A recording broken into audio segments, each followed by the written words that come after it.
పత్తికి care of address గా వరంగల్ రైతులకు రేవంత్ రెడ్డి గుడ్ న్యూస్.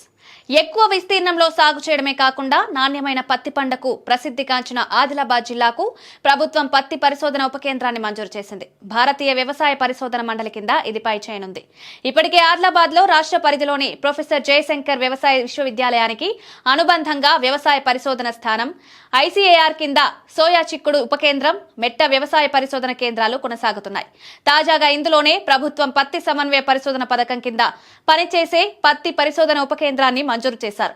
ఇప్పటి వరకు స్థానికంగా పరిశోధనలు కొనసాగుతుండగా ఈ ఉప కేంద్రం మంజూరుతో జాతీయ స్థాయిలో పరిశోధనలు సాగనున్నాయి. ఈ పరిశోధనలు నూతన వంగడాల సాగు, చీడపీడల అదుపుకు ఉపయోగపడనున్నాయి. ఇప్పటికే ఉన్న శాస్త్రవేత్తలకు తోడు మరికొందరు శాస్త్రవేత్తలతో పాటు సిబ్బందిని కూడా నియమించే అవకాశాలున్నట్లు తెలుస్తోంది.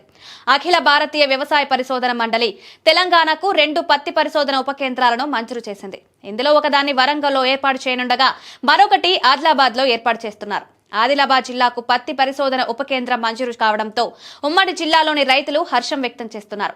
పత్తి పంటను అధికంగా పండించే ఆదిలాబాద్ జిల్లాలో ఈ ఉప కేంద్రాన్ని ఏర్పాటు చేస్తుండటంతో ఇక్కడ రైతులకు మరింత మేలు జరిగే అవకాశం ఉంది.